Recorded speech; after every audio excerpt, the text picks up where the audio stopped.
සිරි දළදා වන්දනාව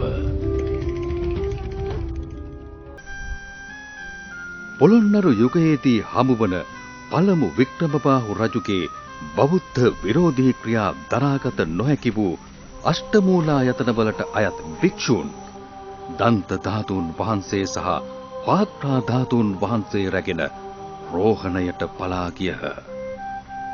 12 වන සියවසේදී මහා පරාක්‍රමබාහු පොළොන්නරුවේ රජ පැමිණීමත් සමග මෙතෙක් පැවති අසහනකාරී වියවුල් තත්වය මගහැරී ස්වර්ණමය යුගය යලිත් උදා වූයේය.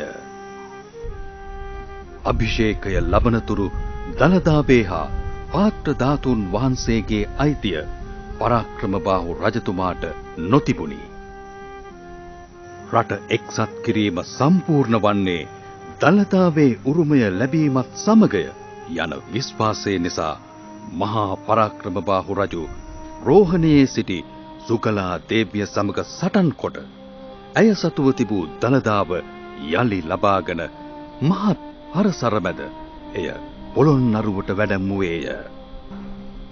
එසේ වැඩමවන ලද දළදා වහන්සේ වඩා හිඳුවීම සඳහා නගර මැදේ මාලිගයක් කරවා එහි දළදා වහන්සේ තැන්පත් කොට රජමාලිගාවේ පටන් නගර මැදේ පිහිටි දළදා මන්දිරය දක්වා යොදුනක් පමණ මාර්ගය නොයෙක් ආකාරයෙන් අලංකාර කර ඇත.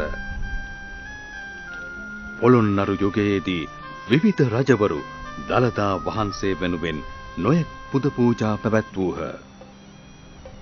ඒ අතර පොළොන්නරුවේ රජ පැමිණි නිශ්ශංකමල් රජතුමාද දළදා වහන්සේ කෙරෙහි විශේෂ සැලකිල්ලක් දැක් වූ රජ කෙනෙකි. සිරි දළදා වන්දනාව